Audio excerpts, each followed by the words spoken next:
Hello friends, welcome to RM English classes. RM English classes में आप सभी का स्वागत है। आइए आज हम इडियम्स एंड फ्रेज का पार्ट 4 देखते हैं। इसके पहले मैं 3 वीडियो बना चुका हूं, अगर आप नहीं देखे हैं तो उसको देख लीजिए। ये बहुत ही महत्वपूर्ण इडियम्स की सीरीज चल रही है जिसमें हम ए और बी तक बता चुके हैं। सी वाला आज देख लेते हैं। तो देख लेते हैं, पहला इडियम्स है काक एंड बुल स्टोरी। तो इसका क्या मीनिंग होता है और किस इडियम्स के पीछे की क्या ओरिजिन है, याद करने की क्या ट्रिक है, मैं सब कुछ बहुत ही सरल भाषा में बता दे रहा हूँ। आप इसको ध्यान से सुनते रहिए, लास्ट तक वीडियो देखिए, सब समझ में आ जाएगा और आपको दोबारा पढ़ने की ज़रूरत भी नहीं होगी। फिलहाल आप रिवीजन कर सकते हैं चाहे जितनी बार, लेकिन एक ही बार में आपको अच्छे से समझ में आ जाएगा, आप ध्यान से अगर मेरे साथ बने रहेंगे तो चलिए देख लेते हैं। पहला इडियम से काक एंड बुल स्टोरी। तो याद कैसे होगा काक and bull story? Her idioms को याद करने का तरीका मैं बता रहा हूँ बहुत ही आसान तरीके से, क्योंकि भूलता बहुत ज़्यादा है, अब नहीं भूलेगा। फॉल्स स्टेटमेंट या फॉल्स स्टोरी, ये होता है काक एंड बुल स्टोरी का मतलब। तो याद कैसे होगा, भूले ना ताकि। तो फॉल्स स्टोरी मनगढ़ंत कहानी जिसको कहते हैं, कि आदमी मनगढ़ंत कोई बात बना लेता है, कथन या कहानी, उसको कहते हैं हम काक एंड बुल स्टोरी। तो याद कैसे होगा? शब्द पहले देखिए, इसका शाब्दिक अर्थ क्या है, क्योंकि ये अलंकारिक होता है, मेटाफ्रिक होता है। इसका मेन अर्थ जो है कुछ और होता है। तो उसके पीछे की ओरिजिन क्या है उसको जानिए, कहाँ से निकल कर आया है मुहावरा। काक माने क्या होता है? मुर्गा। बुल माने क्या होता है? सांड या बैल।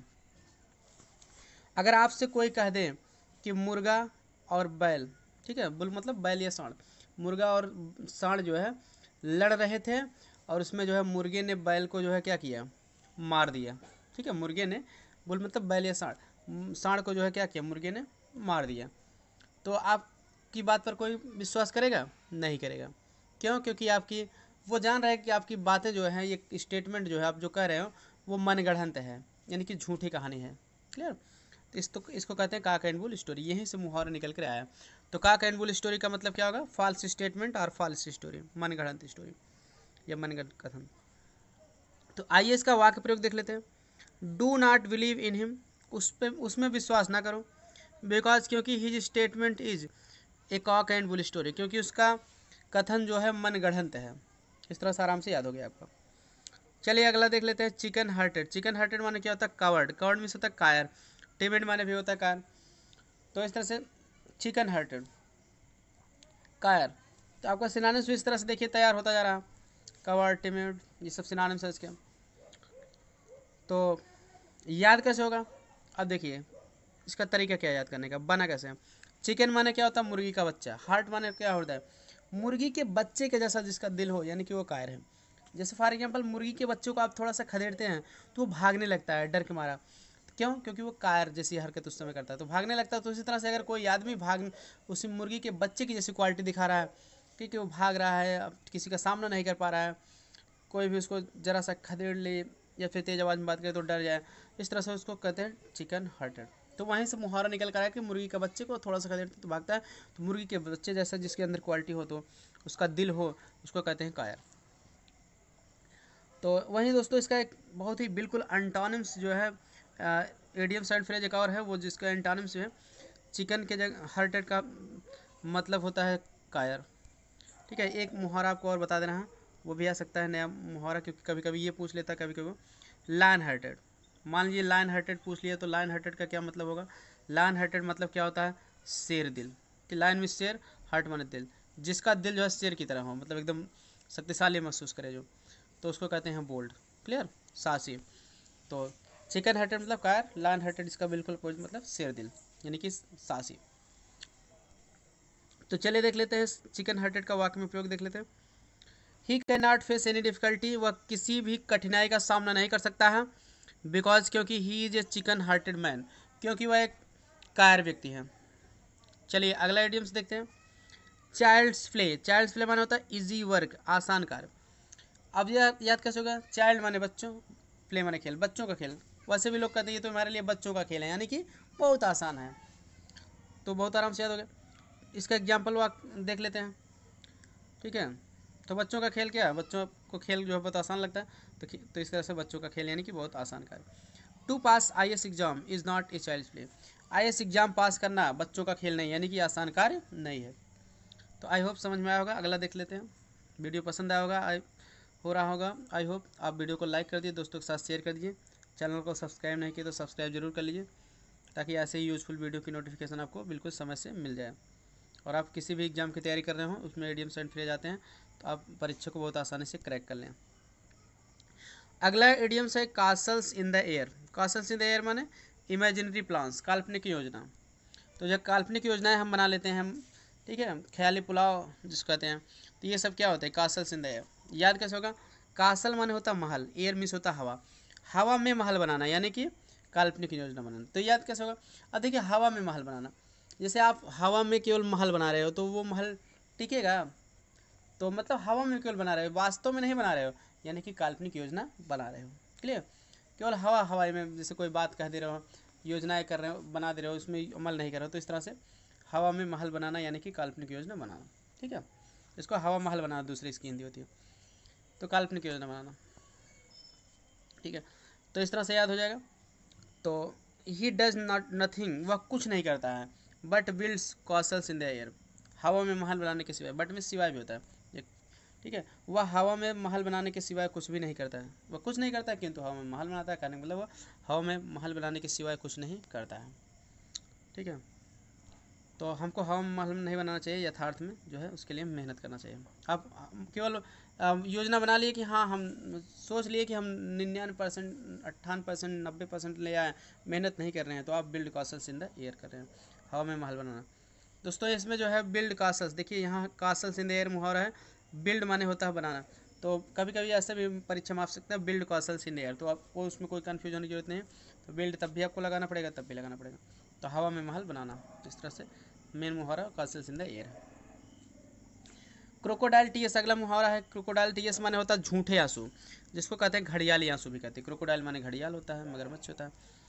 तो याद कैसे होगा, क्रोकोडाइल माने होता है मगरमच्छ, टीएस माने आंसू, तो मगरमच्छ की तरह आंसू बहाना यानी कि झूठे आंसू बहाना। इसमें एक स्टोरी थी, आपको पता होगा कि क्रोकोडाइल एक मगरमच्छ था, एक बंदर था, तो मगरमच्छ जो है बंदर को लेकर जा रहा था, कहा कि मेरी वाइफ जो है आपका कलेजा जो सॉरी आपको बुलाए हैं, पहले कहा बहका के ले जा रहा था, तो फिर कहा कि बता दो यार क्यों बुलाए हैं, तो उसने वह बताया कि बीच में पानी में ले गया, तो कहा कि ठीक है मैं तो मेरी पत्नी तो तुम्हें खाने के लिए बुलाए, तुम्हारे कलेजा लेने के लिए जो है तुमको बुलाई है, अब तो तुमको चलना ही पड़ेगा। बीच धारा में ले गया, तो मंकी ने कहा कि यार यार कलेजा तो मैं पेड़ पर बैर का पेड़ था तो उस पर ही छोड़ के आया, तुम बताया क्यों नहीं, जा रहा हूँ मैं लेकर आ रहा हूँ। तो यही कहा कि वहाँ से वो निकला, फिर जान गया चाल, तो नहीं मतलब कि नहीं दोबारा आया, तो जान वो कहा कि क्रोकोडाइल से तुम तो जो है झूठे आंसू गिरा रहे थे, कि पहले तो आंसू गिरा रहे थे, कहे कि मेरी वाइफ तुमको बुलाई है, चलो, तो अब जो है अब तुम्हारी चाल मुझे समझ में आ गई। इस तरह से क्रोकोडाइल मगरमच्छ का जो आंसू था झूठा आंसू था, वहाँ से ये मुहावरा बन के आया है। तो चलिए देख लेते हैं इसका वाक्य प्रयोग। Many women said crocodile tears, बहुत सी औरतें जो है घड़ियाली आंसू गिराती है, यानी कि झूठे आंसू गिराती हैं, on the death of their stepson, अपने स्टेप्सन माने सौतेला पुत्र। तो बहुत सी औरतें जो है, ये कई औरतें अपने सौतेले पुत्र की मृत्यु पर झूठे आंसू गिराती हैं। जिसका पुत्र सौतेला है तो वो तो खुश होती है कि चलो हमारे अपने सगे पुत्र की प्रॉपर्टी बढ़ जाएगी, ये सौतेला पुत्र मर गया, तो झूठे आंसू लेकिन फिर भी दिखावटी में उनको गिराना पड़ता है। तो इस तरह से जो है आप वाक्य बना सकते हो। अगला मुहावरा है क्राई फॉर द मून, माने होता है असंभव वस्तु की आशा रखना। तो असंभव वस्तु की आशा रखना, wish for an impossible thing, असंभव वस्तु की आशा करना, मतलब विश माने इच्छा करना या वही आशा रखना। कोई असंभव वस्तु पाने की जो है इच्छा कर रख रहे हो तो आप उसको क्राई फॉर द मून कहते हैं। तो याद कैसे होगा, देखिए क्राई माने होता है चिल्लाना, फॉर मून, मून माने क्या होता है चंद्रमा, चंद्रमा के लिए चिल्ला रहा है कोई बच्चा, तो जान लिया असंभव वस्तु की आशा रख रहा है ना, तो वो चंद्रमा तो मिलेगा नहीं। जैसे आप ये लाइन पढ़ेंगे, मैया मैं तो चंद्र खिलौना ले, श्री कृष्ण ने कहा मैया मैं तो जो है चंद्रमा को खिलौने के रूप में लेना चाहता हूँ, तो चंद्रमा ठीक है। तो इस तरह से जैसे कोई भी बच्चा कह रहा है कि मुझे चंद्रमा खिलौने के रूप में चाहिए, तो अब देखिए पानी रख देती हैं माँ, कहते हैं चंद्रमा इसमें है ले लो, तो लेता है पकड़ता है तो गायब हो जाता है चंद्रमा। तो इस तरह से क्या होता है, असंभव वस्तु की ही आशा रख रहा है ना। कोई लड़का कह रहा है कि मुझे चंद्रमा लेने के लिए क्राई कर रहा है, चिल्ला रहा है, तो जान लीजिए वो असंभव वस्तु की आशा रख रहा है। क्लियर, उसको मिलने वाला नहीं है। पानी में उसको चंद्रमा दिखा दिया जाएगा तब भी वो गायब ही हो जाएगा। इस तरह से इस बात से मुहावरा निकल के आया है। एग्जाम्पल देख लेते हैं। ए बगैर क्राइज फॉर द मून, भिखारी असंभव वस्तु की आशा रखता है कब, if he wishes to have a car, यदि वह कार जो है लेने की जो है इच्छा करता है। तो हैव ए कार मतलब कार लेना, ये कार रखना, विस्मान इच्छा करना। यदि वह कार रखने की इच्छा करता है तो असंभव वस्तु की आशा रखता है। कोई भिखारी है, खाने के नहीं हट रहा है उसके, तो सोच रहा है कि कार हम अपने घर पे रख लें तो उसी से चलें, तो क्या असंभव वस्तु की आशा रख रहा है। कट द गार्डियन नॉट, ये मुहावरा बहुत इंपॉर्टेंट मुहावरा ये भी। कट द गार्डियन नॉट माने होता है किसी कठिन समस्या का हल निकालना। To solve a difficult problem, कठिन समस्या को हल करना। कोई बहुत कठिन का समस्या उसको हल कर दो या उसका हल निकाल दो, उसको कहते हैं कट द गार्डियन नॉट, कठिन समस्या का हल निकालना या कठिन समस्या हल करना, इसका मतलब होता है। तो ये मुहावरा जो है बना है, ठीक है, तो ग्रीक लैंग्वेज से। तो इसमें जो है गार्डियन नाट, ये गार्डियन देखिए जी बड़े से है तो ये नाम है, ठीक है, एडजेक्टिव है। नाट माने होता है गांठ, नाट मतलब गांठ होता है। जैसे रस्सी में गांठ पड़ जाती है, किसी भी चीज़ में गांठ पड़ जाती है, तो इसमें गार्डियन, ठीक है, एक प्रकार ये जो है सिकंदर जो है वो एक नाट थी जो है, ठीक है। सिकंदर महान का नाम आप सुने होंगे, तो अलेक्जेंडर जिसको अंग्रेजी में कहते हैं, तो वो एक नाट थी, गांठ थी जो है, उसको जो है बहुत मतलब कि कठिन था उसको जो है गांठ को जो है खोल कर उसको सुलझाना, ठीक है। तो वो एक कठिन समस्या थी, लेकिन वो उस गांठ को जो है खोल कर सॉल्व कर दिया था उस समस्या को। तो इस तरह से वहाँ से मुहावरा निकल गया था, उसको जो है उस का गार्डियन नाट, नाटली गांठ, उस गांठ को जो है काट कर जो है उसको जो है समस्या थी जो हल करने की, हल कर दिया था। तो इस वहीं से मुहावरा निकल गया है कट द गार्डियन नाट, ठीक है। गांठ को खोल कर जो है, ठीक है, उसको साइड एंड से काट के सेट कर देना, तो उसको कहते हैं कठिन समस्या का हल निकालना। तो वहीं से मुहावरा निकल गया है। तो चलिए इसका वाक्य प्रयोग देख लेते हैं। लेट अस होप दैट, आओ आशा करें कि, लेट अस होप माने हमें आशा करना चाहिए, हमें या आओ आशा करें, दैट की द प्राइम मिनिस्टर सक्सीड्स, कि प्राइम मिनिस्टर सक्सीड्स माने सफल होते हैं या सफल हो रहे हैं, in cutting the Gordian not, कठिन समस्या का हल निकालने में। तो हमें आशा रखना चाहिए कि प्रधानमंत्री जो है कठिन समस्या को हल करने में, ठीक है, क्लियर, सफल हो रहे हैं। And solving the problems before the country, और देश के सामने की समस्या को क्या करना है, हल कर रहे हैं, ठीक है। तो हमें आशा रखना चाहिए कि प्रधानमंत्री जो है कठिन समस्या का हल करने में और देश की समस्या को, ठीक है, का भी जो है हल निकालने में क्या सफल हो जाते हैं। इस तरह से सेंटेंस यूज कर सकते हैं। कास्ट पल्स बिफोर स्वाइन, ठीक है। तो ये अगर आपको सेंटेंस आपको बड़ा लगे तो आप छोटा भी सेंटेंस बना सकते हैं। जैसे ऐसा सेंटेंस बनाए जिसमें मतलब थोड़ा भाव क्लियर हो जाए क्या कहना चाहते हैं आप, थोड़ा से भी छोटा अपने हिसाब से भी सेंटेंस बना सकते हैं। कि जैसे दूसरा वाक्य बता दे रहे हैं, cut the Gordian, we should not be afraid of difficulties, ठीक है, and we should try to cut the Gordian knot, हमें समस्याओं से घबराना नहीं चाहिए और हमें कठिन समस्या का हल निकालने का प्रयास करना चाहिए। We should try to cut the Gordian knot, इस तरह से बना सकते हो। अगला है कास्ट पल्स बिफोर स्वाइन, माने होता है अंधे के आगे रोए अपना नैना खोए।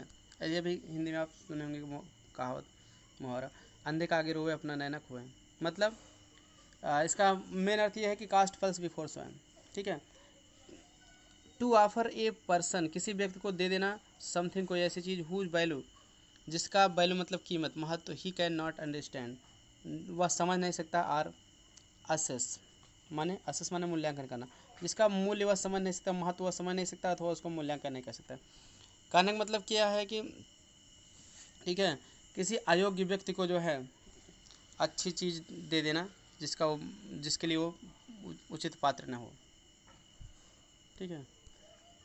तो देखिए, तो उसी कहते अंधे का आगे रोए अपना नैना खोए। कास्ट पल्स बिफोर स्वाइन, तो याद कैसे होगा, कास्ट माने होता है फेंकना, पल्स माने होता है मोती, बिफोर माने सामने होता है, स्वाइन माने होता है सुअर, सुअर के सामने मोती फेंक देना, तो कास्ट में डालना होता है। तो अगर आप सुअर के सामने मोती फेंक दोगे, यानी उसके गले में मोती की माला डाल दोगे, तो ठीक है, कास्ट मतलब फेंकना, फेंकना मतलब है डालना।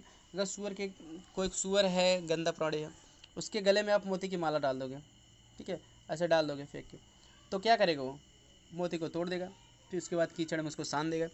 तो इस तरह से उसका क्योंकि वो उसका वैल्यू नहीं समझ रहा है, उसको तो कीचड़ ही पसंद है, कीचड़ में ही रहना पसंद करेगा।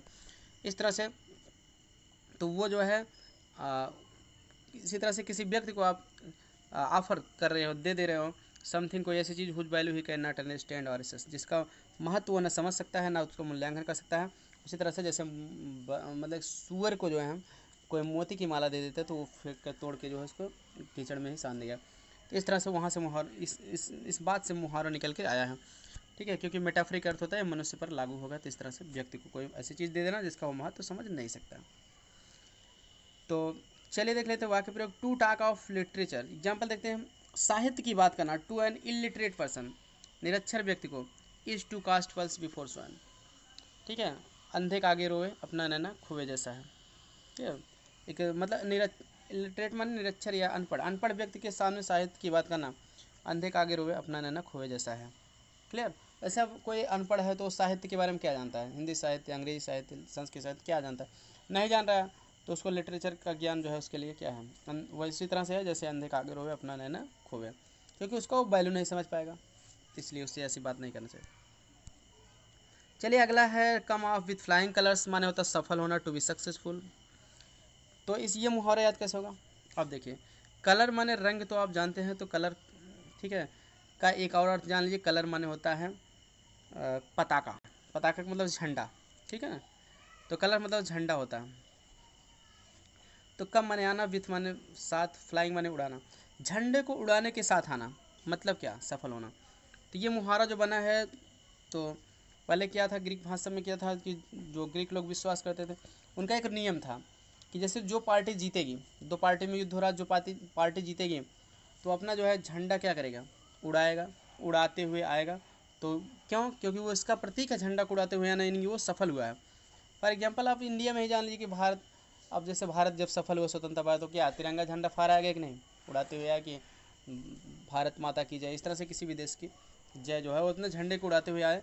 कहने का मतलब क्यों ऐसे झंडे को उड़ाते हुए आते हैं, क्योंकि वो सफल हुए हैं, वो इसका प्रतीक है। कलश में झंडा, झंडे को उड़ाते हुए आना मीन्स सफल होना। तो इसका एग्जाम्पल देख लेते, because came off with flying colours, because सफल हुआ, सफल होना होता है, सेकंड फॉर्म सफल हुआ, came off with flying colours in the annual examination, वार्षिक परीक्षा में। विकास वार्षिक परीक्षा में, एनुअल वार्षिक परीक्षा में क्या हुआ, सफल हुआ, या बोर्ड एग्जामिनेशन में कह सकते हैं सफल हुआ। मतलब इस तरह से कोई भी लड़का सफल हो गया, कोई भी व्यक्ति, उसको आप कह सकते हैं, ठीक है। ये मेरी कोचिंग का लड़का है विकास मौर्य, वो जो कि टॉप 10 था, 4th पोजीशन थी, तो उसके ऊपर सेंटेंस हम बना दिए, ठीक है। और इसके अलावा एक और लड़का था विनय यादव, वो भी जो है कम ऑफ विथ फ्लाइंग कलर्स, मतलब सफल हुए थे, टॉप 10 की सूची में थे ये लोग। तो चलिए देख लेते हैं कट एंड राइड, ठीक है। तो ये लोग हाई स्कूल में सफल हुए हैं, अब देखते हैं इंटर में भी ये लोग अच्छे नंबर पाएंगे, पूरी आशा है, तो फिर उसके बाद बताया जाएगा। तो कट एंड राइड, ठीक है, कट एंड राइड मतलब क्या होता है, बिल्कुल तैयार, ठीक, इन रेडीमेड फॉर्म, तो रेडीमेड फॉर्म बिल्कुल तैयार, कट एंड राइड। तो याद कैसे होगा, कट माने काटना, ड्राइड माने सूखना, सूखा हुआ, तो काटना और सूखना, ठीक है। तो याद कैसे होगा, जैसे मान लीजिए फॉर एग्जाम्पल जो है धान की फसल है, उसको काट लिए, उसके बाद सुखा दिए, तो बिल्कुल तैयार हो गया। उसके बाद धान को पीटा जाएगा, फिर चावल से जो है मशीन से बनेगा, ठीक है, कुटाई करके, तो इस तरह से वो बिल्कुल तैयार होगा। तो कट एंड राइड, कोई भी फसल उसको काट लेंगे, काटने के बाद खेत में सूख जाएगी तो बिल्कुल तैयार हो जाएगी। इस तरह से यहाँ से मुहावरा बन के तैयार हुआ है। इस करने से एग्जाम्पल देख लेते हैं। I have got a cut and right formula, मैं एक बिल्कुल तैयार फार्मूला प्राप्त किया हूँ, for solving your housing problem, आपकी घरेलू समस्या को हल करने के लिए। मान लीजिए किसी घरेलू समस्या है, हल करना है, तो आपको बुलाया हल करने के लिए, तो आपके समझ में आ गया, ठीक है, तब आप कहें कि मैं आपके घरेलू समस्या को हल करने के लिए एक बिल्कुल तैयार फार्मूला प्राप्त किया हूँ। इस तरह से आप जो है मुहावरे को समझिए, उसका वाक्य में प्रयोग करिए, उसके पीछे के लॉजिक समझिए कि शाब्दिक अर्थ तो उसका होता नहीं है हर मुहावरे का, तो ये समझिए तो नहीं हो सकता, हो क्या हो सकता है, और ये अर्थ क्यों होगा, उसको कारण जानिए। मैं कारण सब बताता चला जा रहा हूँ, कहाँ से ओरिजिनेट हुआ है, क्या किस कंडीशन से निकला है। तो इस तरह से आप मुहावरे को भूलेंगे नहीं तो आप रटते जाओगे, भूलते जाओगे, ठीक है। तो इस तरह से बेसिक टू एडवांस मैं सभी मुहावरे जो है कवर करूँगा। पहले जो बोर्ड एग्ज़ाम में आते हैं कॉलेज, ठीक है, उसको भी मतलब कि मैं कवर करूँगा, क्योंकि साथ साथ मैं इंग्लिश अर्थ भी दे रहा हूँ, तो जो कि कंपटीशन में भी काम देंगे। और इसके अलावा कंपटीशन के लिए हम इसमें प्लस करके जो है और भी पार्ट इसका बनाते जाएंगे। तो इस तरह से आप basics to advance school plus competitive दोनों एग्ज़ाम के लिए ये वीडियो यूज़फुल होने वाली है। आप इसको बने रहिए और सारे पार्ट को देखते रहिए। आपका सारा मुहावरा हम तैयार करवा देंगे, पूरी गारंटी है। कोई भी एग्ज़ाम देंगे तो आपका एक भी नंबर नहीं कटेगा। तो आई होप वीडियो पसंद आया होगा। वीडियो पसंद आया तो लाइक करिए, दोस्तों के साथ शेयर करिए। हाँ, कमेंट करके आप हमको ज़रूर बताइए वीडियो कैसा आपको लगा। मिलते हैं नेक्स्ट वीडियो में, और चैनल को सब्सक्राइब नहीं तो सब्सक्राइब जरूर कर लीजिए। Thanks for watching this video.